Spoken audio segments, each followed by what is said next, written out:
ونشهد أن لا إله إلا الله وحده لا شريك له ونشهد أن محمدا عبده ورسوله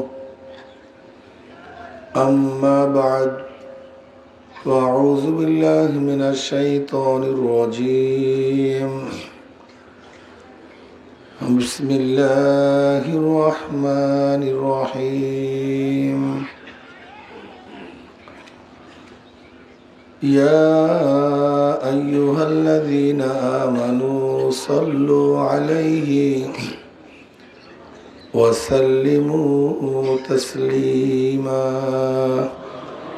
اللهم صل على سيدنا وحبيبنا مولانا محمد صلى الله عليه وعلى آله وأصحابه وبارك وسلم بسم الله الرحمن الرحيم يا أيها الذين آمنوا اذكروا الله ذكرا كثيرا وسبحوه بكرة وأصيلا صدق الله مولانا العظيم وصدق رسول النبي الكريم আল্লাহ পাকের বান্দা জনাব মুহাম্মদ রাসূলুল্লাহ সাল্লাল্লাহু আলাইহি ওয়াসাল্লামের উম্মতগণ হালকা একটু মাইক কমায় দাও। আল্লাহ পাক রব্বুল আলামিন আপনাকে আমাকে এখন পর্যন্ত হায়াতে রেখে, ইতিমধ্যে বহুত মানুষ দুনিয়ার থেকে বিদায় হয়ে গেছে, কিন্তু আপনাকে আমাকে আল্লাহ পাক এখন পর্যন্ত হায়াতে রেখেছেন। অনেক মানুষ হায়াতে আছে কিন্তু স্বাস্থ্য ভালো নেই, কিন্তু আল্লাহ পাক রব্বুল আলামিন আপনাকে আমাকে এখানে বসার মতো স্বাস্থ্য প্রদান করেছেন। আবার অনেক মানুষের স্বাস্থ্য আছে, এখানে আসতে পারে নাই, আল্লাহ পাক আপনাকে আমাকে এখানে আসার তৌফিক দান করেছেন।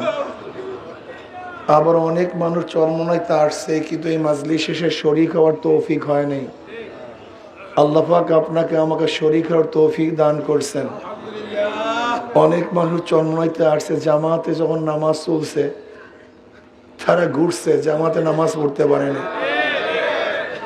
আপনাকে আমাকে নামাজ জামাতের সাথে আদায় করার তৌফিক দান করছে। কি শুকরিয়া আদায় করার দরকার আছে কি? কাজে শুকরিয়া তাই সবাই বলে আলহামদুলিল্লাহ। বহুত বড় নিয়ামত এত বিশাল জামাতে নামাজ আদায় করা। আমি মনে করি আর কোনো কিছু প্রাপ্তি হই অথবা নাই হই, কমপক্ষে চরমনে আসার পরে যারা এই নিয়াত করেছেন যে আমি প্রতিদিন জামাতে নামাজ আদায় করব, তাকবীর উলার সাথে আদায় করব, কি কথা ঠিক না? বেহুদা সময় নষ্ট করব না, এরকম যদি কেউ নিয়াত করে এই 3-4 দিন কাটাতে পারেন, তারপর দেখা যায় কিছুটা হলেও কামাই করা যাবে, কথা ঠিক না? হাদিসের মধ্যে আসছে যে ব্যক্তি ফজরের নামাজ জামাতের সাথে আদায় করে, ভাই মাইক আর একটু কমায় দাও হালকা, যে ব্যক্তি ফজরের নামাজ জামাতের সাথে আদায় করে অর্ধরাত্র ইবাদত করার সওয়াব আল্লাহ পাক তার আমলনামায় লিখে দেন। যে ব্যক্তি এশারের নামাজ জামাতের সাথে আদায় করে বাকি অর্ধরাত্র ইবাদত করার সওয়াব আল্লাহ পাক তার আমলনামায় লিখে দেন। একা একা নামাজের তুলনায় জামাতের সাথে নামাজ আদায় করলে এক রওয়ায়াতের মধ্যে আসছে 25 গুণ সওয়াব বেশি হয়, অন্য রওয়ায়াতের মধ্যে আসছে 27 গুণ। একই নামাজ কেন 25 কেন 27, এটি হলো আসল মাসালা। নবী মুহাম্মদ সাল্লাল্লাহু আলাইহি ওয়াসাল্লামের প্রত্যেকটা উম্মতের প্রত্যেকটা নেককে, একটা নেককে 10-এর দ্বারা গুণ করা হয়। নেক করবেন একটা হবে 10, 10কে 100, 100 থেকে 700। যালিকা ফাদলুল্লাহি ইউতিহি মান ইয়াশা।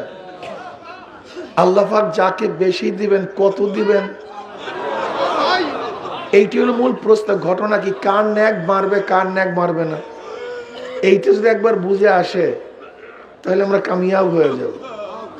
একই নামাজ পড়লাম, একই রুকু করলাম, একই সাজদা করলাম, একই কিয়াম, একই কিরাত, একই তাসবিহাত, সবই তো এক, কিন্তু কারো নেক এত বেশি, কারো নেক এত কম হওয়ার কারণটা কি? দেখেন, একই বীজ, একই সার, একই সব, একই চারা। আচ্ছা বলেন তো, সব জায়গা কি ফসল একই হয়? কেন বলেন তো? ফসলের মধ্যে তারতম্য হওয়ার কারণটা কি? জমি। আগেই খালি নিয়ামত নিয়ামত, আগে বুঝেন, যেই জমি ভালো, বলেন, যেই জমিন মধ্যম, যেই জমিন অদম, বীজ এক, চারা এক, সবই এক, কিন্তু জমিনের মানের কারণে ফসলের মান বাড়িয়া যায়। একই খাদ্য, এক গরুকে খাওয়ান, দুধ দেয় 3 কেজি, একই খাদ্য আর এক গরুকে খাওয়ান, দুধ দেয় 20 কেজি। ওই একই খাদ্য আর এক গরুকে খাওয়ান, দুধ দেয় 40 কেজি। খাদ্যের মধ্যে তো ব্যবধান নাই, এটা দুধ বাড়ার মধ্যে কমার মধ্যে গুণ কার? আগে আল্লাহ বলে দেয়, আল্লাহ তো দিয়েই দিয়েছে মূল। কার ব্যবধান? গাভীর ব্যবধান। যেই গাভীর মান ভালো, অল্প খাদ্যে দুধ ভালো। যেই গাভীর মান খারাপ, একই খাদ্যে বেশি খাদ্যে দুধের মান খারাপ। তাহলে দেখা গেল খাদ্য অল্প, গাভীর কারণে দুধ বেশি। একই বীজ, জমিনের কারণে ফল বেশি। একই ইবাদত, কলবের কারণে মান বেশি। ইবাদত তো একটাই, জিসমের কারণে মান বাড়ে নাই, এই বাহ্যিক শরীরের কারণে মান বাড়ে নাই, এই বাহ্যিক রুকু সাজদার কারণে মান বাড়ে নাই। মান বাড়ছে, জোরে বলেন, কলবের মানের কারণে। যার কলবের মান যত ভালো, অল্প ইবাদত তার নেক তত ভালো। নবী আলাইহিস সালাতু ওয়াস সালাম আম্মা জান আয়েশাকে বলতেছে, আয়েশা তুমি কি জানো ওই আকাশের তারকা পরিমাণ নেক কার আছে? আম্মা জানের খেয়াল আব্বুর কথাই বলবে, আবু বকর সিদ্দিক রাদিয়াল্লাহু তাআলা আনহুর কথাই বলবে। নবী আলাইহিস সালাতু বললেন, এই পরিমাণের নেক ও ওমরের আছে, ওমরের এই পরিমাণের নেক আছে। আম্মা জান চিন্তা করলে, একটা নেকের দিক থেকে কি ওমর আব্বুর চেয়েও কি অগ্রগমী হয়ে গেল কিনা, আল্লাহই ভালো জানে। এবার নবী আলাইহিস সালাতু বললেন, দেখো আয়েশা, আবু বকরের এক রাত্রের নেক এই গোটা তারকার চেয়ে অনেক বেশি। আচ্ছা বলেন তো, এক রাত্রে একটা মানুষ কি পরিমাণ ইবাদত করতে পারে, কি পরিমাণ ইবাদত করতে পারে, কত সাজদা করতে পারে, কত রুকু করতে পারে। ঘন্টা তো সমান, 24 ঘন্টা, রাত্র তো সমান সবার জন্যই। কিন্তু আবু বকরের এক রাত্রের ইবাদত কি ইবাদতের কারণে নাকি? কথাটা একেবারে ক্লিয়ার। আমার মনে হয় অস্পষ্টতা বলতে কিছু নেই। এখানে একই সাথে আজকে সাজদা করছি, একই সাথে রুকু করছি, একই সাথে সবাই একই ইমামের পিছনে নামাজ পড়ছি। সবাই নামাজের মান সমান কি? একই সাথে তো বললাম, কি জানি ভাই পার্থক্য? এই জমিন, এই কলবের জমিনটা যার যত ভালো, তার মান তত ভালো, তার তফকা তত বেশি। এই কলবকে ঠিক করা খুবই কঠিন, খুবই মুসিবত, খুবই বেতাল অবস্থা। এটা মোটে ঠিক করাই যায় না। ঠিক করলেও আবার নড়াচড়া হয়ে যায়। এখানে একটা কথা মনে রাখতে হবে, আলীউল মুর্তজা রাদিয়াল্লাহু তাআলা আনহু নিজের নফসের সাথে তার যে মুজাহাদার কথা বলেছেন, এইটা আমাদের স্মরণীয়। বলে আমার সাথে আমার নফসের সম্পর্ক আমার ছাগলের পালের সাথে আমার যে সম্পর্ক।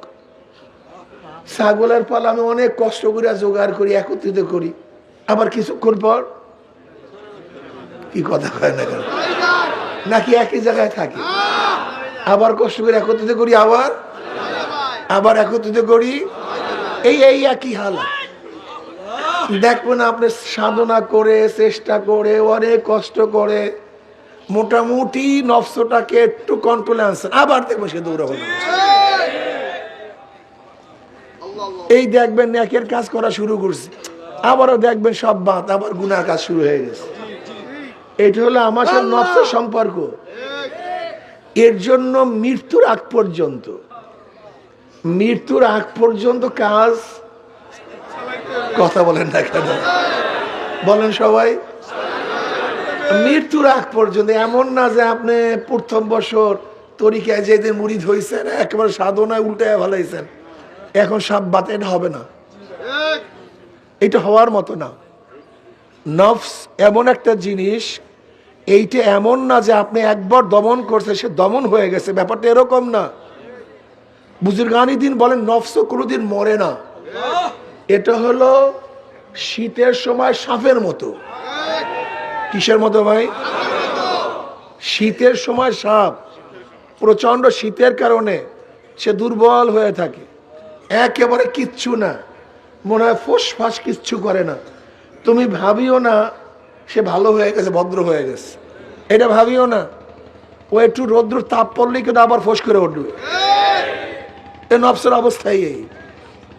আপনি ভাবিয়েন এটা মারা গেছে, এটা কোনোদিন মরবে না, এটা মরার জিনিস না, এটা মরতে পারে না। নবী আলাইহিস সালাতু ওয়াস সালাম ফরমান, প্রত্যেকটা মানুষের পিছনে একটা শয়তান লাগানো আছে, প্রত্যেকটা মানুষের পিছনে। সাহাবার মুসলিম ইয়া নবী, আপনার পিছনে, আমার পিছনে, ওয়ালাকিন আসলামানি, ও আমার কাছে আত্মসমর্পণ করছে, ও আমাকে ওয়াসওয়াসা দিতে পারে না। কিন্তু আপনার আমার শয়তান, ও তো 24 ঘন্টা গুতেই দিয়ে আছে, 24 ঘন্টা। আমরা ঘুমাই, ও শয়তান ঘুমায় না। আমরা গাফেল, শয়তান কিন্তু গাফেল না। এমন সূরাতে কাজ করে যা চিন্তাও করতে পারবেন না। এক বুজুর্গ, তার কাছে খবর আসছে একটা গাছকে মানুষ সিজদা করতেছে, শরীক করতেছে। খুব খেয়াল দেন, মাসালা খুবই কঠিন, খুব সূক্ষ্ম এবং তীক্ষ্ণ। মানুষ একটা গাছ লাগায়া তাকে সেরাই করতেছে, সিজদা করতেছে। বুজুর্গের কানে আসছে, বুজুর্গ জজবার হালাতে রওনা করছে, গাছ কেটে ফেলবে। প্রতিমধ্যে বুড়া মেয়ার সাথে দেখা। বুড়ো মেয়ার চিনছেন না? ওই আদি বুড়া মেয়া, আদম আলাইহিস সালাতু ওয়াস সালাম নাই, কিন্তু বুড়া মেয়া কিন্তু এখনো জিন্দা আছে। কি কথা ঠিক না? এই বুড়া মেয়ার সাথে দেখা। শয়তান বলছে কই যাও? কলে আমি গাছ কাটে ফেলাবো। কলে আমি তোমাকে কাটতে দেবো না, গাছ আমি কাটতে দেবো না। শুরু হয়েছে মারামারি, জমনের মারামারি শুরু হয়েছে। কার সাথে? শয়তানের সাথে। বুজুর্গর সাথে মারামারি শুরু হয়ে গেছে। শয়তান গাছ কাটতে দিবে না, বুজুর্গ গাছ কাটিয়েই ফেলাবে। এবার শয়তানকে বুজুর্গ কাবু করে ফেলাইছে, শয়তানের পিঠের উপর চড়ছে, বুকের উপর চড়ছে। এবার শয়তান বলছে, শোনো, তোমার সাথে কিছু কথা আছে, জরুরি কথা আছে, আপুসের মধ্যে কিছু কথা বলি, শোনো। বলে কি? বলে দেখো তোমার গাছটা কেটে লাভটা কি? তুমি গাছ কাইটা ফেলাবা, ওরা আর একটা গাছ লাগায় নেবে। আল্লাহ পাক কোনো নবীকেও তো প্রেরণ করতে পারতেন, তুমি এখানে এই কাজটা করতে যাবা কেন? এটা কাজ তো নবীদের কাজ, তোমার দরকার নাই, তুমি এই কাজ করিও না। অন্য কারোর থেকে আল্লাহ পাক করাইতে পারতেন। তুমি নিজের ইবাদত বাদ দিয়ে তুমি ফালতু কামে লেগে গেছো, তুমি ইবাদতের মধ্যে মশগুল হও, তুমি সময় নষ্ট করতেছো কেন? বুঝুক না, আমি গাছ কাটবই। সে আবারও রওনা করছে, শয়তানের সাথে আবারও পাল্লাপাল্লি, আবারও মারামারি। এবারও বুজুর্গ শয়তানকে পরাজিত করছে, বুকের হয়ে পড়ছে। এবার শয়তান বলছে, শোনো একটা কথা বলি, তোমার সাথে আপিসের কথা হলো, তুমি যে গাছটা কাটতে চাও, এই একটা গাছ কাটলে কি হবে, তার সাথে কাজ করো, আমি তোমাকে প্রতিদিন 3টা স্বর্ণ মুদ্রা দেব, 3টা স্বর্ণ মুদ্রা প্রতিদিন তোমার মাথার কাছে রাখবো। তুমি দরিদ্র মানুষ, ইবাদতের মধ্যে মশগুল থাকবা, সারা রাত্র ইবাদত করবা, সারাদিন রোজা রাখবা, ইফতারি করবা, গরিবদেরকে খাওয়াবা, দান করবা, সদকা করবা, সদকার এই ফজিলাত ওই ফজিলাত। বুজুর্গ বলছে, কথা তো ঠিকই, আসলেও তো যদি দান সদকা করি, এইটা করি, আমি ইবাদতের মগ্ন থাকি, আর গাছ যদি কাটতে ফেলে আবার একটা গাছ লাগাই নেবে, এতেও বা ফায়দা কি?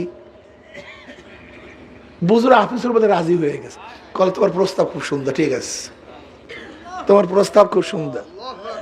এবার বুজুর্গ ইবাদতের মধ্যে মগ্ন,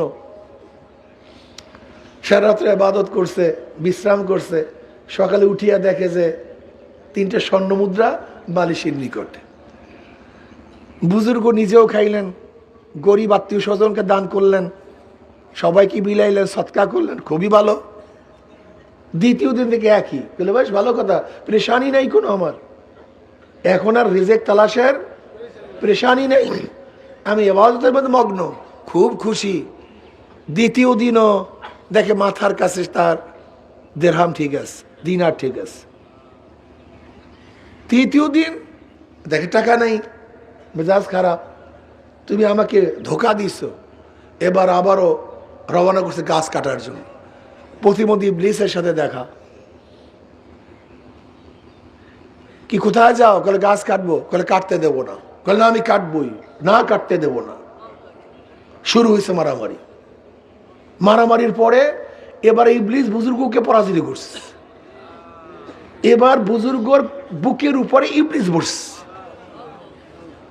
এবার বুজুর্গ বলছে, ঘটনা কি? প্রথম 2বার আমি তোমাকে পরাজিত করছি, আর এইবার তুমি আমাকে পরাজিত করলা কিভাবে? দেখো, প্রথম তোমার জজবা ছিল মাওলার জন্য, আর এবার জজবা হলো অর্থের জন্য। মাওলার জন্য যে জজবা সহকারে চলে, গোটা দুনিয়া কাউকে রক্ত পারে না, কেউ তার সাথে পারে না।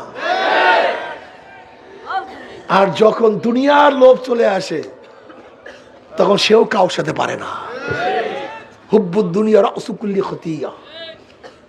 এই আমাদেরকে পরাজিত করে কিভাবে? মুসলমান তো পরাজিত হওয়ার জাতি না, এই জাতিকে কেউ কোনোদিন পরাজিত করতে পারে নাই। খালিদ বিন ওয়ালিদ রাদিয়াল্লাহু তাআলা আনহু হেরাক্কালের ভাইয়ের সাথে যুদ্ধ করতেছিলেন, কিন্তু কোনো অবস্থাতেই মুসলমানের সাথে কাফেররা পারতেছিল না, কোনো অবস্থাতেই না। প্রতিবার যুদ্ধে জিতে শিকাস্তি হইতেছে, সব ধ্বংস হয়ে যাইতেছে রোম সাম্রাজ্য। এবার হেরাক্কালের ভাই খালিদ বিন ওয়ালিদ রাদিয়াল্লাহু তাআলার ক্ষেত্রার মধ্যে, কাফেলার মধ্যে একজন জাসুস পাঠাইলেন গুপ্তচরগিরি করার জন্য। দেখো তো, মুসলমানদের মধ্যে এমন কি ট্রেনিং, এমন কি সৈন্য, এমন কি অস্ত্র, পারতেছি না কেন? দেখো তো, 24 ঘন্টা জাসুস, একজন গুপ্তচর, সে কিত্তার মধ্যে, খিমার মধ্যে, যেরকম ধরে নেন এই চরমনাই ময়দানের মধ্যে একজন গুপ্তচর এসে সব কিছু দেখছে, এখানে কাজ কি, কর্ম কি, কৌল কি, ফেল কি, সব কিছু দেখছে। এবার গুপ্তচর 24 ঘন্টা, সে আরব গুপ্তচর ছিল, সহজে মিলতে পারছে মুসলমানদের সাথে। 24 ঘন্টা ঘুরার পরে প্রধান সেনাপতির কাছে রিপোর্ট পেশ করতেছে, আমি যাদের মাঝে গেছি, যাদেরকে দেখছি, তাদের হালাত কি? রহবানুন ফিল লাইল ওয়া ফুরসানুন ফিন নাহার ওয়া ইন সারাকা ইবনু মালিকিহিম কাতাউহু ওয়া ইন জানা রুজিমা লিস্তিকামাত লাক্কি ফিহিম। রিপোর্ট পেশ করতেছে, যে যোদ্ধাদের সাথে আমরা যুদ্ধ করতেছি তাদের চরিত্র হলো রহবানুন ফিল লাইল ওয়া ফুরসানুন ফিন নাহার, রাত্রে দরবেশ, রহবান রাহেব, দরবেশ, ভিজা বিলাই, সারা রাত ইবাদতের মগ্ন থাকে। কেউ রুকুর মধ্যে, কেউ সাজদার মধ্যে, কেউ জিকির আজকারের মধ্যে, কেউ কান্নাকাটির মধ্যে। মনে হয় যে কিছু বোঝে না, একেবারে মাওলার সামনে মাথা নত হয়, কান্নাকাটি করে। এই দরবেশ রাত্রে, ওই দরবেশগুলি দিনের বেলায় ফরসানুফিন নাহার যোদ্ধা, মারাত্মক অবস্থা, বুনিয়ানু মারসুস, সীসা গলা প্রাচীরের ন্যায়। মনে হয় গোটা দুনিয়া তাদেরকে ভায়াত করতে পারবে না, মারাত্মক কি অবস্থা। दस्त दस्त है दरिया भी नहीं सोरे हमने, बहरे जुल्मत में दौरा दिया गोरा हमने, अलम तरा अन्नल्लाह ज़ल्लल बहरहु व अंज़ल बिल कुफ्फारि बिहादिस ज़लाइली। এমন এক অবস্থা যে এরা কোনো দরিয়াও মানে না, ভূমিও মানে না, পাহাড় পর্বত কিচ্ছু মানে না। তাদের ঘোড়া সব জায়গায় চলে, মাটির উপরেও চলে, সাগরের মধ্যেও চলে। আলম তারা আন্নাল্লাহ যাল্লালা বাহরাহু ওয়া আনজালা বিল কুফফারি বিহাদিস যালাইলি। এটা সেই জাতি, রহমানুন ফিল লাইল ওয়া ফুরসানুন ফিন নাহার। রাতে দরবেশ কথা কয় না, রাতে দরবেশ। আর কিছু গুণ আছে, যদি তাদের বাদশার সন্তানও চুরি করে হাত কাটে, যদি জেনা করে রোজাম লাগায়, শাস্তি দেয়, তাদের মধ্যে হক প্রতিষ্ঠা করার জন্য। আচ্ছা বলেন তো, এখানে তলোয়ারের কোনো কথা আছে? বলেন। উট, এত সংখ্যক উট, এত সংখ্যক ঘোড়া, এত সৈন্য, এতজন বীর, এতজন সিএনসি, এতজন কর্নেল, কিচ্ছু নেই। সব আদর্শের কথা, চরিত্রের কথা, সব নীতির কথা, সব আমলের কথা। চরিত্র তাদের এই, তারা ইবাদতগীর, তারা যোদ্ধা। এবার হেরাক্কেলের ভাই কি জবাব দিলেন? ইন সাদাকতানি লাবাতুল আরদি খায়রুম মিন লিকাই হাউলাই। তুমি যদি আমার কাছে রিপোর্ট সত্যই পেশ করো, তুমি যদি আমার কাছে সত্য রিপোর্ট পেশ করো, আমাদের জন্য মাটির নিচের অংশ ভালো। এই জাতির সাথে গোটা দুনিয়ার কেউ লড়াই করে জিততে পারবে না, গোটা দুনিয়ার কেউ না। কাজে মরার চেয়ে এমনি মরা ভালো, এমনি হারবো। কাজে যুদ্ধ করে লাভটা কি? কি বোঝাতে পারছি? আজকে আমরা হারি কেন? ওই যে এইমাত্র ঘটনা শুনাইছি, কি জানি ভাই, লোভ, পয়সা, পারি না কেন, দেরাম। লোভ আমাদেরকে ধ্বংস করে ফেলে। লোভ কি জিনিস জানেন? লোভ কি জিনিস? ঈসা আলাইহিস সালাতু ওয়াস সালাম সফর রওনা করছে। ঈসা আলাইহিস সালাতু ওয়াস সালাম, এর মধ্যে এক ব্যক্তি বলতেছে, হযরত আমি আপনার সাথে সফরে যাব। চলো যাই, যাই একসাথে সফরে যাই। ঈসা আলাইহিস সালাতু এবং সাথী সফর করতে করতে দরিয়ার এক কিনারায় এসে বসলেন, বিশ্রাম করলেন। তাদের কাছে 3টে রুটি ছিল। ঈসা আলাইহিস সালাতু ওয়াস সালামের কাছে কয়টা রুটি? 3টে রুটি ছিল। দুইজনে 2টা রুটি খাইছে। একটা রুটি ছিল, ঈসা আলাইহিস সালাতু ওয়াস সালাম পানি আনার জন্য দরিয়ার মধ্যে গেছেন, ফাঁকে ওই ব্যক্তি রুটিটা খেয়ে ফেলেছে, রুটিটা নাই। ঈসা আলাইহিস সালাতু আসছেন, আসিয়া বলতেছে রুটিটা কোথায়? কেন আমি জানি না, আমি জানি না রুটি কোথায়। বল না তুমি সত্য কথা বলো, রুটি কোথায়? বলে আমি জানি না, আমি খাইনি। ঠিক আছে তুমি খাও না, চলো। চলতেছে। ঈসা আলাইহিস সালাতু ওয়াস সালাম দেখেন এক হরিণী 2টা বাচ্চা নিয়ে ঘুরতেছে। ঈসা আলাইহিস সালাতু ওয়াস সালাম ডাকলেন, এই হরিণী দিকে আসছে, বাচ্চা সহ করে আসছে। ঈসা আলাইহিস সালাতু একটা বাচ্চাকে জবেহ করলেন, বুনা করলেন, খাইলেন, উভয় খাইলেন, পেট পুরে খাইলেন। এরপর ঈসা আলাইহিস সালাতু ওয়াস সালাম বললেন, আল্লাহর হুকুমে তুমি দাঁড়ায় যাও। যেই হরিণীকে জবেহ করছে সেই হরিণী দাঁড়ায় গেছে, মায়ের সাথে চলে গেছে। এবার ঈসা আলাইহিস সালাতু ওই ব্যক্তিকে বলতেছে, তুমি সত্য কথা বলো, যে রুটিটা কে খাইছে তুমি বলো। বলে আমি জানি না, আমি জানি না। ঠিক আছে তুমি জানো না, চলো সামনে যাই। ঈসা আলাইহিস সালাতু ওয়াস সালাম সঙ্গীকে নিয়ে সামনে রওনা করলেন। ঈসা আলাইহিস সালাতু ওয়াস কিছু বালু হাতে নিলেন, হাতে নেওয়ার পরে সব স্বর্ণ হয়ে গেছে। কি হয়ে গেছে? সব কিছু স্বর্ণ হয়ে গেছে। এবার ঈসা আলাইহিস সালাতু ওয়াস সালাম স্বর্ণকে 3টা ভাগে ভাগ করছে। কয় ভাগে ভাগ করছে? বলে এক ভাগ তোমার, এক ভাগ আমার, এক ভাগ যে রুটি দিছে তার। কথা বুঝাইতে পারি না। একবার নবী ঈসার, এক ভাগ সাথীর, আর এক ভাগ কার? যে রুটি গেছে তার। এখন ওই ব্যক্তি বলছে রুটি আমি গেছি। এতক্ষণ হরিণের মধ্যে যায় কাজ হয় নাই, এবার স্বর্ণে কাজ হয়ে গেছে। আলহামদুলিল্লাহ। ঈসা আলাইহিস সালাতু ওয়াস সালাম বলে ঠিক আছে, আমার দরকার নাই, সবই স্বর্ণ তোমার নাও। যেহেতু এক ভাগ আগেই দিছি, আর এক ভাগ আমারটা, আর যেহেতু রুটির ভাগ তোমার এমনি আগে আসছে, লইয়া যাও, এইটা যাও, লইয়া যাও। ঈসা আলাইহিস সালাতু ওয়াস সাথীত্ব ত্যাগ করে চলে গেলেন। এর মধ্যে ডাকাত দলে ধরছে, 2 জন ডাকাত। এই সেই 2 দিক থেকে তলোয়ার ধরছে, যা আছে দাও, যা আছে দাও। ওই ব্যক্তি বলতে আমাকে হত্যা করে লাভ নেই, আমাকে হত্যা করিয়া লাভ নেই, আসো আমরা স্বর্ণকে ভাগ করিয়া নেই, তোমাকেও দেই, তোমার সাথীকেও দেই, আমিও নেই। ঠিক আছে, এটা ভালো কথা, ঠিক আছে, খুব ভালো কথা। 3 জনে 3 ভাগ করছে। এবার এক সাথীকে বলছে যাও বাজার থেকে কিছু রুটি নিয়ে আসো, বাজার থেকে রুটি নিয়ে আসো। এক ব্যক্তি গেছে বাজারে রুটি আনার জন্য, 3 সাথীর একজন, আর 2 সাথী ওখানে আছে রুটির অপেক্ষায়। যে সাথী রুটি আনার জন্য গেছে সে চিন্তা করতে আছে যদি রুটির মধ্যে বিষ মিলাইতে পারি তাহলে ওই 2 সাথী তো কারবার শেষ, স্বর্ণ সব আমার, স্বর্ণ সব আমার।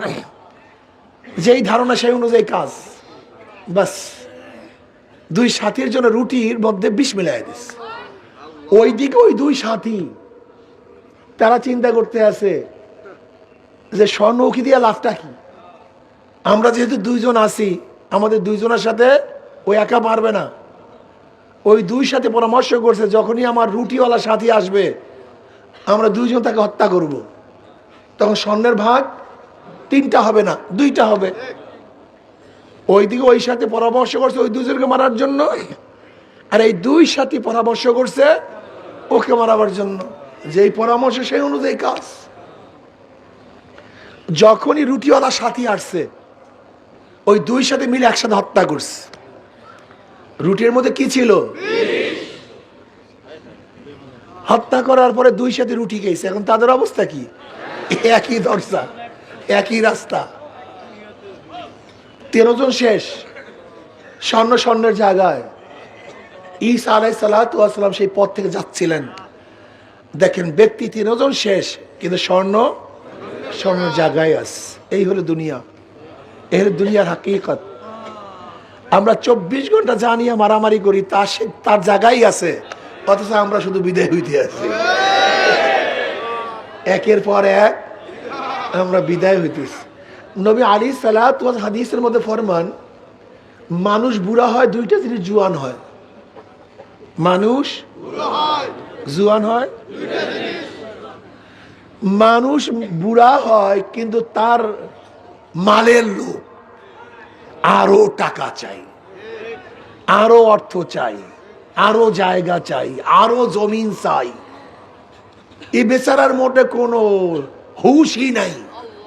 তার মানে শরীর বুড়া কিন্তু মালের লোভ জুয়ান, সে পুরা তাগড়া হয়ে গেছে।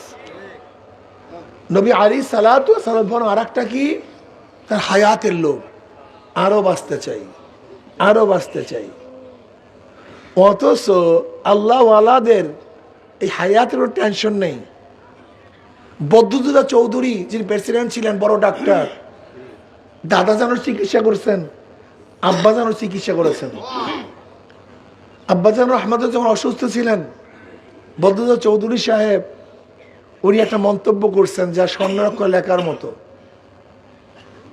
উনি বললেন যে হুজুরের 2টা কিডনি ড্যামেজ, উনি জানেন নিশ্চিত মারা যাবেন, কিন্তু ওনার মধ্যে মৃত্যুর কোনো টেনশন নেই। এটা খুব কঠিন মাসালা, অনেক কঠিন মাসালা। এর জন্য আমরা যারা আসি, দুনিয়ার লোভ আমাদেরকে ধ্বংস করে ফেলতে আসে। দুনিয়ার লোভ, এই নফসকে দমন করা, এর প্রতি খেয়াল করা খুবই কঠিন। এক বুজুর্গ দেখতেছে এক অত্যাচারী বাদশা, জালেম বাদশার জন্য নৌকা ভরা মটকা, মদের মটকা নিয়ে যাইতেছে, পুরা নৌকার মধ্যে মদের মটকা। বুজুর্গ খোদাদ্রোহী শরিয়াতের খেলাফ দেখা সহ্য করতে পারে নাই, ধাম ধাম মটকা ভাঙ্গা শুরু করছে, লাঠি নিয়ে ধাম ধাম মটকা ভাঙ্গা শুরু করছে। এত বড় সাহস, এত অত্যাচারী জালেম বাদশার মদের মটকা ভাঙতে পারে, এমন সাহসকার বুজুর্গর নির্বিঘ্নে সব ভাঙ্গে চুরমা, কিন্তু একটা মটকা ভাঙ্গে নেই, একটা মটকা ঠিক আছে ভাঙ্গে নেই। এখন সবাই আশ্চর্য,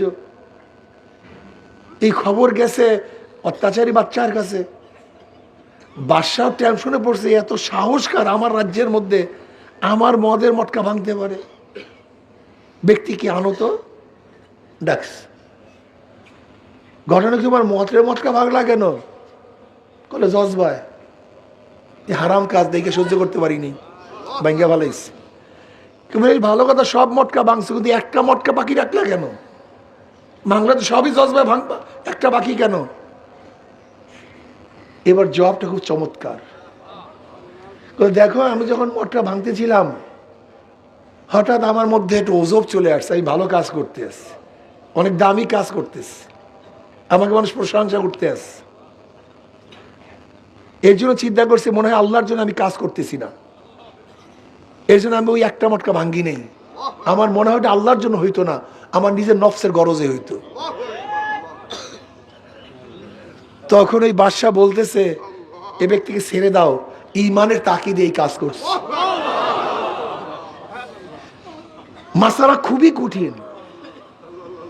ওমর হযরত আলী মুর্তজা রাদিয়াল্লাহু তাআলা যুদ্ধের ময়দানে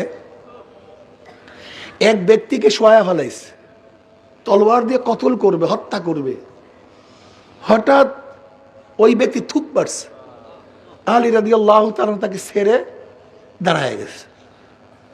এবার শত্রু আশ্চর্য, শত্রুকে এইভাবে কাবুতে পেয়ে কেউ কি ছাড়ে? হ্যাঁ, হত্যা করতে পারে নিশ্চিত, কিন্তু তাকে কিভাবে ছাড়ছে? বলে, কিরে ভাই, তুমি আমাকে নিশ্চিত হত্যা করতে পারো, ছাড়লা কেন? বলে, দেখো ভাই, তোমার সাথে আমার কোনো ঝগড়া নেই, জায়গা জমি টাকা পয়সা বংশীয় কোনো ঝগড়া শত্রুতা তোমার সাথে আমার সাথে নেই।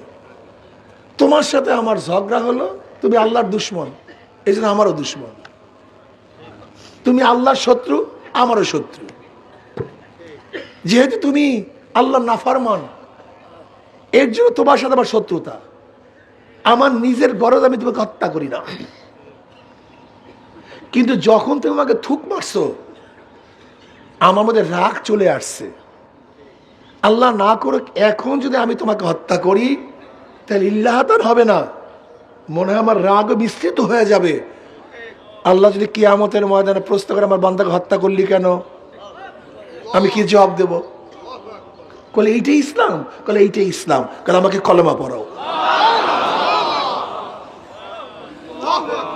কি মাসালা সহজ না কঠিন? হ্যাঁ হ্যাঁ, সহজ, খুব সহজ। আপনার জন্য অনেক সহজ, কিন্তু আমার জন্য পাহাড় তুল্য কঠিন। একই কাজের মধ্যে কোন সময় কখন হালাত কি অবস্থা, চলমান কাজ। প্রথম অর্ধে ইখলাস, শেষের অর্ধে নফসানিয়াত। মদ ভাঙ্গার প্রথম অর্ধে ইখলাস, শেষের অর্ধে ওমর ইবনে খাত্তাব রাদিয়াল্লাহু, প্রথম অর্ধে ইখলাস, শেষের অর্ধে। এটা তুমি আমি বুঝি, এর টেনশনই তোমার মধ্যে আমার মধ্যে নেই। একই কাজ চলমান। মান আরাফা নফসা ফাকাদ আরাফা রাব্বাহ। নফসকে যারা খুব কঠিন, এইটাকে যে চিনতে পারছে, সে মাওলাকে চিনতে পারছে। এইটা খুব কঠিন মাসালা। দেখবেন আমরা কাজ করতেছি, প্রথম তো জজবা ছিল, কিন্তু পরবর্তীতে জজবা বাদ দিয়া এখন কি আসছে? ক্ষমতা আসছে। এখন কি আসছে? পদের মহব্বত আসছে। এ কখন যে চলে আসছে নিজেও জানি না। কি মাসালা কঠিন না সহজ? এইটাকে দমন করা, কন্ট্রোল করা অনেক কঠিন মাসালা। এই কঠিন মাসালার জন্য আগেকার জমানার এক একজন পীরের দরবারে, শায়েখের দরবারে সাধনা করতেন 30 বছর, আজীবনও কেউ করতেন। মাওলাকে চাই, আর তুমি আমি 3 দিন সাধনা করতে চাই না। এই যে দেখবেন আসছেন মাহফিলে, শেষের দিন মোনাজাত দিয়া তরিকার সবক নিয়া বিদায় হবেন, এতটুকু ধৈর্য পর্যন্ত না। এই যে দৌড়ে শুরু হবে, আল্লাহ রে ছুটি দিছে আপনাকে? হ্যাঁ, ছুটির আগে যান কিভাবে? আপনার 10-এর ছুটি হয় নাই, ছুটির আগে ছাত্র বের হয় কিভাবে? তার মানে আপনি ভর্তি হন না, এখন পর্যন্ত আপনি ভর্তি হন নাই, আপনার সমস্যা আছে।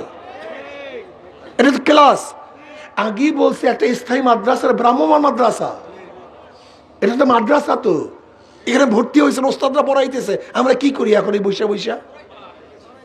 হ্যাঁ, দেখেন গলার অবস্থা এরকম। এরপর আপনাদেরকে এরকম বলতেছি কারণটা কি?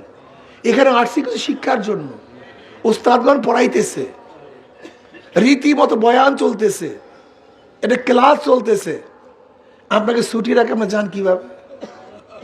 হ্যাঁ, দেখেন আপনাদের সাথে আমাদের নিসবত রুহানি নিসবত, এটা দেখা যায় না। এই নিসবতটা কত কঠিন জানেন? একটা উদাহরণ দিলে বুঝতে পারবেন। যদি শায়েখ মুরিদকে বলে তুই আমার মুরিদ না, তুই আমার মুরিদ না, তুই এখান থেকে ভাগ, তোকে চোখে দেখতে পারি না, তুই আমার কাছে আসবি না, আমার সামনে পড়বি না, যদি 1 কোটি বার 1000 বারও যদি শায়েখ মুরিদকে বলে তুই আমার মুরিদ না, এতে নিসবত কাটা যায় না, এতে নিসবত। কিন্তু আল্লাহ না করুক, যদি মুরিদ জীবনে কোনো একবারও মন্তব্য করে তুমি আমার পীর না, কারবার শেষ, তোমার কথা মানি না, তোমাকে ভালো লাগে না, কারবার শেষ। কারণ নিসবতটা হলো এত নূরের, এত সূক্ষ্ম, এত তীক্ষ্ণ, যেইটা ভাঙ্গার মতো ক্ষমতা দুনিয়ার কেউ রাখে না। আবার এত শুকনো, হালকা বাড়ি দিলেই কারবার শেষ, একটা হালকা সব শেষ। এই নিসবত তো নূরের নিসবত, নূরের বন্ধন, নূরের সম্পর্ক, এটা বাহ্যিক কোনো সম্পর্ক না।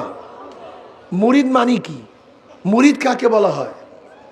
বায়াত মানি কি? বায়াত কাকে বলা হয়? বিক্রি করে দেয়া। যখন যে যাকে বিক্রি করে তার কোনো এখতিয়ার থাকে না, যার কাছে বিক্রি করছে তার এখতিয়ার, তার ইচ্ছা অনুযায়ী তাকে চলতে হবে। এইভাবে যে চলে তার নাম মুরিদ, তার নাম বায়াত। আর যে নিজের সলমানা নিজের মতো চলে, এর নাম বায়াত না, তো এটা ফাইজলামি, এর দ্বারা কাজ হয় না। দেখেন আজকে আমাদের মধ্যে কাজ না হওয়ার কারণটা কি? আমরা নিজের আকল, নিজের বুদ্ধি চালাই, আর সাহায্য করে বুদ্ধি চালাই। এই 2 বুদ্ধিতে কাজ হবে না, বুদ্ধি চালাই যাবে একটা। যতক্ষণ শরীয়তের খেলাফ কোনো হুকুম না আসবে, ততক্ষণ যা হোক চলতে হবে। এর নাম মুরিদ। আমরা এখানে আসছি কেন? একমাত্র মাওলাকে পাওয়ার জন্য, মাওলার রেজামন্দির জন্য, কথা ঠিক না? যদি মাওলাকে পেয়ে যায় সব পাইছে, আর মাওলাকে না পাইলে কিচ্ছু পাইবে। উদ্দেশ্য তো মাওলা, এর জন্য মাওলার পিছনে লাগতে হবে, মাওলাকে ধরতে হবে, সাধনা করতে হবে। এই সাধনার মধ্যেই একটা হলে জিকির আজকার। এই যে চরমনায় ময়দানে আসছেন, সাধনা, কত সুন্দর বিছানা, অনেকের চিনি, বিল্ডিং ভালো, এসির মধ্যে থাকে, কিন্তু এখানে মাটির মধ্যে থাকে। কি কথা ঠিক না? এটা কেমন যেন সেই সাহাবাদের কিছু নমুনা, সাহাবাদের নমুনা। এক সাহাবী বহুত বড় লোক ছিল, বড় লোকের সন্তান। তার বাবা তাকে জামা পরাইতেন, ওই সময় 200 দিরহামের জামা পরাইতেন। তো বুঝেন কি শান শওকতের অবস্থা। প্রথম অবস্থায় ইসলাম গ্রহণ করছে, হিজরাত করছে, আবু সিনা হিজরাত করছে, সেখান থেকে আর মদিনা হিজরাত করছে। কিন্তু এখন আর সেই শান শওকতের জামা নেই, ভালো কাপড় নেই, মাত্র একটা কাপড়। নবী আলাইহিস সালাতু ওয়াস সালাম দরবার থেকে হাঁটে, নবী দেখেন যার শরীরের মধ্যে দামি পোশাক ছিল, আজকে শুধু একটা পোশাক নিয়ে এসে হাঁটতেছে, একটা চাদর গায়ে দিয়ে হাঁটতেছে। সাহাবী শহীদ হয়ে গেলেন, সাহাবী শহীদ হয়ে গেলেন, তাকে কাপড় পরাবে, পরিপূর্ণ কাপড় নাই, যদি মাথার দিকে ঢাকে পাও বের হয়ে যায়, পাওয়ার দিকে ঢাকলে মাথা বের হয়ে যায়। নবী আলাইহিস সালাতু ওয়াস সালাম বললেন যে তার মাথার দিকে ঢেকে দাও এবং ইস্কির ঘাস দিয়ে তার পায়ের অংশটুকু ঢেকে দাও। যে সাহাবী এত বড় লোক ছিল, কিন্তু ইসলাম গ্রহণ করার পরে কাপড়ের কাপড়ও পরিপূর্ণ নেই। এর নাম সাধনা, এর নাম চেষ্টা, এর নাম চেষ্টা। এইমাত্র সাহাবীর ঘটনা শুনাইছি, খুবই সহজ, শুনছেন সহজে, আমল করার অবস্থাকে বলেন তো অনেক কঠিন, অনেক কঠিন। আয় খোদা মুঝসে মুঝকো দূর কর, আয় খোদা মুঝসে মুঝকো দূর কর, তাকে দেখো মুঝমে তুঝকো এক নজর। তুমি আমাকে দেখো, আমার মধ্যে তোমাকে দেখো। এটা নিজেকে নিজের থেকে দূর না করলে হবে না। আমি কিছু না, আমি এক কাতরা নাপাক পানি ছাড়া অন্য কিছু না। হাল আতা আলাল ইনসানি হিনুম মিনাদ দাহরি লাম ইয়াকুন শাইয়্যাম মাযকুরা, ইন্না খলাকনাল ইনসানা মিন নুতফাতিন আমশাজিন নাবতালিহি ফাজআলনাহু সামিয়াম বাসীরা। আমি তো কিছু না, আমি এক কাতরা নাপাক পানি। চক্ষু দিছে কে? আমার জবান দিছে কে? আমার কান দিছে কে? আমার হাত বানাইছে কে? আমাকে বিকলাঙ্গ বানায় নাই কে? আমাকে অন্ধ বানায় নাই কে? আমাকে বোবা বানায় নাই কে? আমার দিমাগ ঠিক রাখছে কে? আমাকে কথা বলার যোগ্যতা দিছে কে? ওয়াল্লাহু মিনাল বায়ানি মা লাম ইয়ালাম, সবই আমার মাওলা। হাল আতা আলাল ইনসানি হিনুম মিনাদ দাহরি লাম ইয়াকুন শাইয়্যাম মাযকুরা, ইন্না খলাকনাল ইনসানা মিন নুতফাতিন আমশাজিন নাবতালিহি ফাজআলনাহু সামিয়াম বাসীরা। চক্ষু দেখরা আমার মাওলা, জবান দেওয়ার মালিক আমার মাওলা। হে নাফরমান, তুমি কি দেখো নাই কত বাচ্চারা মায়ের গর্ভের থেকে আসছে, চক্ষু নাই, অন্ধ? তুমি কি দেখো নাই কত বাচ্চা দুনিয়াতে আসছে আ করে কথা বলতে পারে?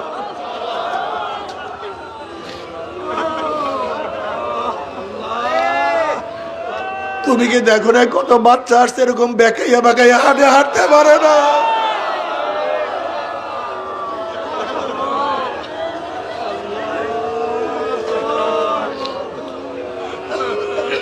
তুমি কি দেখো না কত বাচ্চা দুনিয়ার মধ্যে আসছে হাড় ছিদ্র হওয়া, হাড় ঠিক নাই, কত বাচ্চাকে রক্ত দিতে হয়। আল্লাহ, আয় খোদা করবা সওয়াব এহসা বরেসা কর নাই,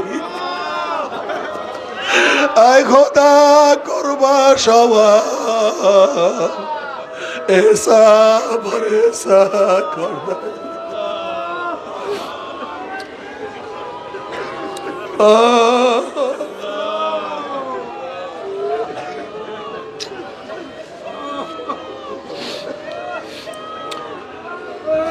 বাবারে,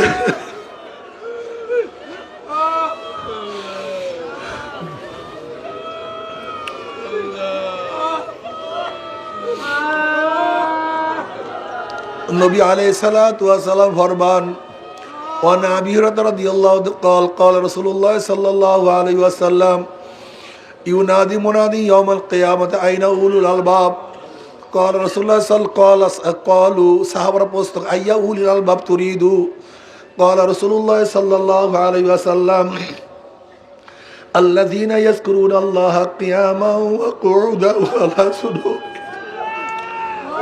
ويتفكرون في خلق السماوات والأرض ربنا ما خلقت هذا باطلا سبحانك فقنا عذاب النار وقيل لهم لواء فاتبعوا القوم لواءهم وقال لهم ادخلوها داخلين হাদিসের মধ্যে আসছে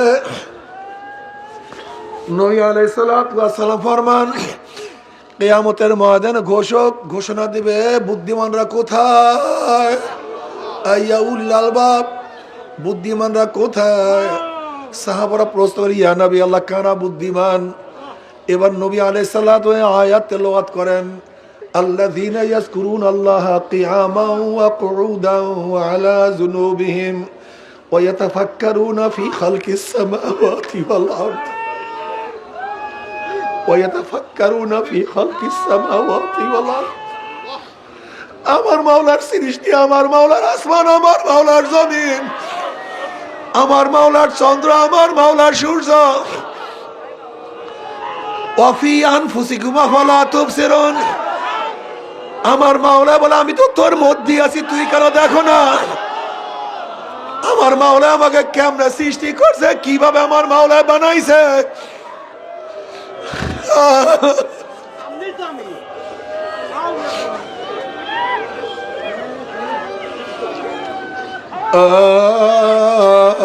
আফালা তাতাফাক্কারুন আফালা তুবসিরুন আমার মাওলা বারবার ডাক দিবেন আফালা তাতাফাক্কারুন তোরা কি চিন্তা করো না তোরা কি ফিকির করো না আফালা তুবসিরুন তোরা কি দেখো না তোর ভাই নামাজ পড়ে না তুই কিভাবে নামাজ পড়ো তুই কি দেখো না তোর বাবাই মাওলাকে সেজদা দেয় না তুই কিভাবে আমাকে সেজদা দাও তুই কি দেখো না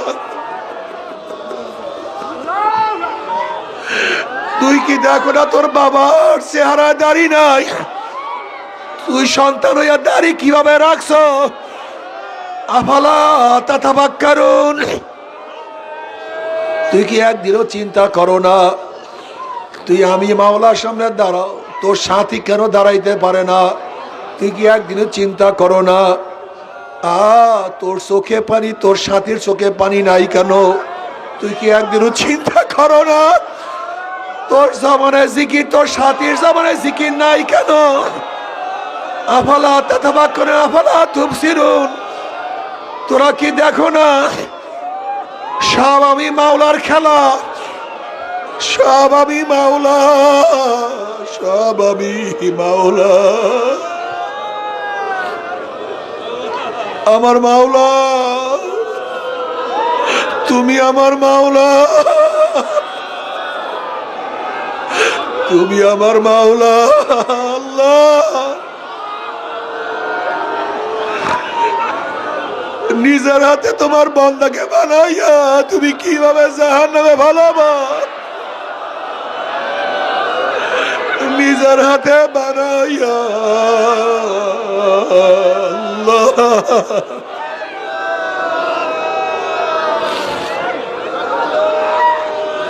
আল্লাযীনা ইয়াযকুরুনা আল্লাহা কিয়ামান ওয়া কুউদান ওয়া আলা যুনুবিহিম বুদ্ধিমান কারা যারা দাঁড়ানো অবস্থায় আমার মাওলাকে ডাকে আল্লাহ তুমি কো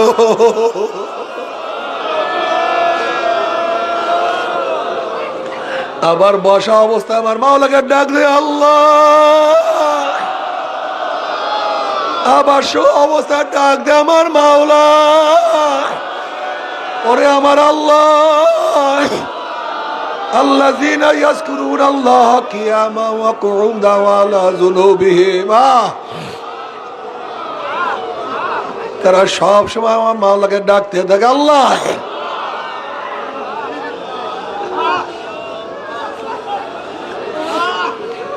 মাওলার ডাকের মধ্যে কি যে মজা, মাওলার ডাকের মধ্যে কি যে মজা। আল্লাহ,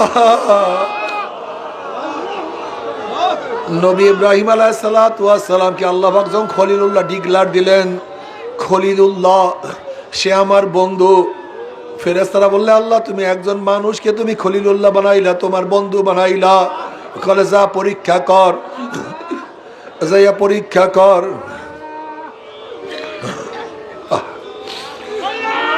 এক ফেরেশতা মানুষের সুরাত ধরিয়া আল্লাহর বন্ধু আল্লাহর পাগলের সামনে বলে আল্লাহু কারীম, আল্লাহু কারীম। আমার মাওলা কত দয়ালু, আমার মাওলা কত মেহেরবান, আমার মাওলা কত কারীম, আল্লাহু কারীম। যখনই মাশুকের তারিফ, মাশুকের প্রশংসা শুনছে,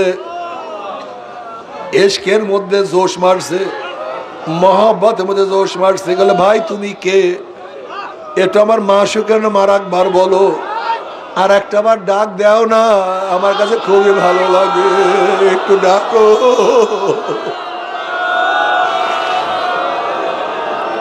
বলে আর একটা বার ডাক দাও। বলে না আমি আর ডাকবো না। বলে দেও না আর একটা বার ডাক। বলে আমাকে কি দিবা?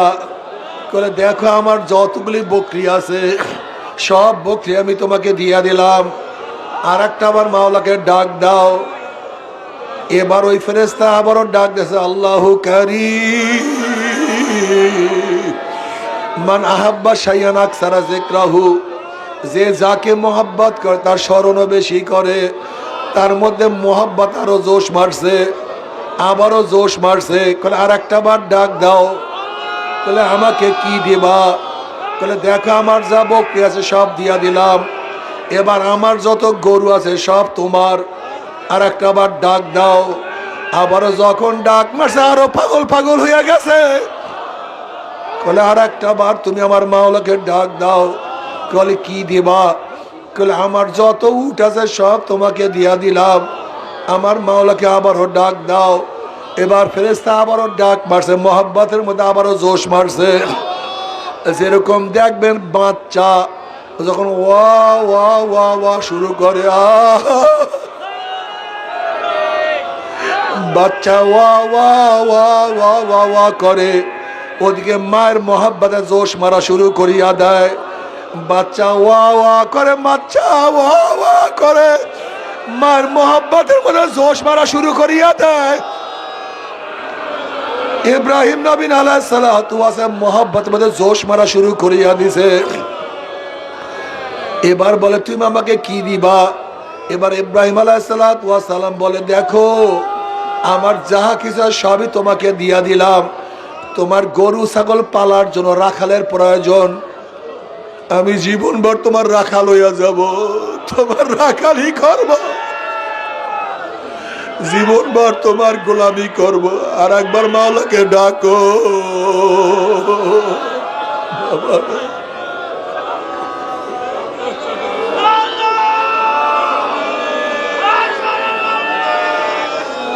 বাবারে এর জন্য হাঁটতে চলতে উঠতে বসতে শোয়ার সময় আমার মাওলাকে ডাকিও। কিয়ামতের ময়দানে আল্লাহ পাক ডাক দেয়, বুদ্ধিমানরা কোথায়? আজকে দুনিয়ার মধ্যে যাদেরকে বোকা মনে করতাম, যাদেরকে আমাদের মজলিসে বসাইতাম না, যাদেরকে গরিব মনে করতাম, যাদেরকে ভিক্ষুক মনে করতাম, কিয়ামতের ময়দানে তারা এত দামি হয়ে যাবে। আল্লাহ পাক রব্বুল আলামিন তাদের জন্য ঝান্ডা উত্তোলন করবেন এবং ওই সমস্ত বুদ্ধিমানরা ঝান্ডার ইত্তেবা করবে, অনুসরণ করবে এবং আল্লাহ পাক বলবেন যা তোরা সবাই জান্নাতে চলিয়া যা। জোরে বলেন সুবহানাল্লাহ। বাবারে জিকির আজকার করতেই হবে। এই জিকির লাইট তলোয়ার দিয়া কলবের যত জং আছে সমস্ত জং দূর করিয়া ফেলাইতে হবে। লা লা নাই নাই নাই নাই নাই নাই কেউ নাই।